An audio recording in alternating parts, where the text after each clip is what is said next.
പാചകവാതക വില വർധന ഹോട്ടലുകൾക്ക് ഇരുട്ടടി, പണിമുടക്കുമായി ഹോട്ടലുകാർ. കേന്ദ്ര സർക്കാർ പാചകവാതക വില കുത്തനെ വർദ്ധിപ്പിച്ചതോടെ ഹോട്ടലുകാർ കടുത്ത പ്രതിസന്ധിയിലെന്ന് ഹോട്ടൽ ഉടമകൾ. വിറകിനെ ആശ്രയിച്ച് മുന്നോട്ടു പോകാനാകില്ല. 4300 രൂപയാണ് പാചകവാതക സിലിണ്ടർ ഒന്നിന് മുടക്കേണ്ടത്.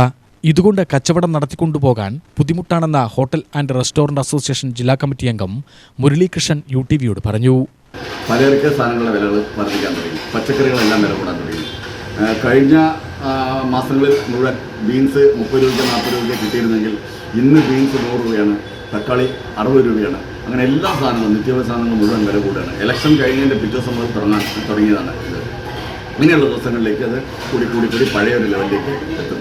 അപ്പോൾ അങ്ങനെ വരുമ്പോൾ ഓട്ടോമാറ്റിക്കായിട്ട് 1000 രൂപയ്ക്ക് പച്ചക്കറി എടുത്തിരുന്ന ആൾക്ക് ഇലക്ഷൻ സമയത്ത് 700 രൂപയ്ക്ക് കിട്ടിയിരുന്നെങ്കിൽ ഇനി 1000 രൂപയ്ക്ക് എടുക്കുന്ന ആൾക്ക് 1300 1400 മുടക്കേണ്ടി വരും. അപ്പോൾ പച്ചക്കറിയിലും പലചരക്കിലും ഉണ്ടാകുന്ന വർധനയോടൊപ്പം തന്നെ ഗ്യാസിൻ്റെ വർധനയും കൂടി വന്നു കഴിഞ്ഞാൽ ഇനി അടച്ചുപൂട്ടലല്ലാതെ ഈ മേഖലയിൽ യാതൊരു രക്ഷയില്ല. വിറക് ഉപയോഗിച്ചിട്ട് ചെയ്യട്ടെ എന്ന് പറയുമ്പോൾ അതിനുള്ള പ്രതിസന്ധി എന്താണെന്ന് വെച്ചാൽ ഇപ്പോൾ വിറകിൻ്റെ വിലയും കൂടി.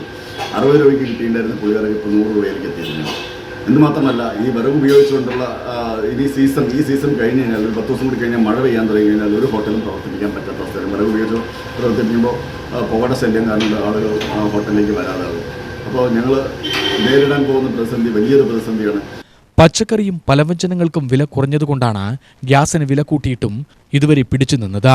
ചെറുകിട ഹോട്ടലുകൾ ഇതിനകം പലരും പൂട്ടലിന്റെ വക്കിലാണ്. ഉത്സവകാലത്ത് വല്ലതും മിച്ചം കിട്ടിയാൽ കടം വീട്ടാമെന്ന കരുതലിലായിരിക്കുമ്പോഴാണ് ഈ ഇരുട്ടടി. 1000 രൂപയാണ് സിലിണ്ടർ ഒന്നിന് സർക്കാർ വർദ്ധിപ്പിച്ചിരിക്കുന്നത്. വിറകിന് 60 രൂപയുണ്ടായിരുന്നതും 100 രൂപയായി. എല്ലാ ഹോട്ടലുകളിലും വിറകുപയോഗിച്ച് പാചകം ചെയ്യാനാവില്ലെന്ന് മുരളീകൃഷ്ണൻ പറയുന്നു. മെയ് 6-നാണ് പണിമുടക്ക്. കഴിഞ്ഞ 25 കൊല്ലത്തിനിടെ ഇതാദ്യമായാണ് ഹോട്ടലുകൾ പണിമുടക്കിലേക്ക് നീങ്ങുന്നത്.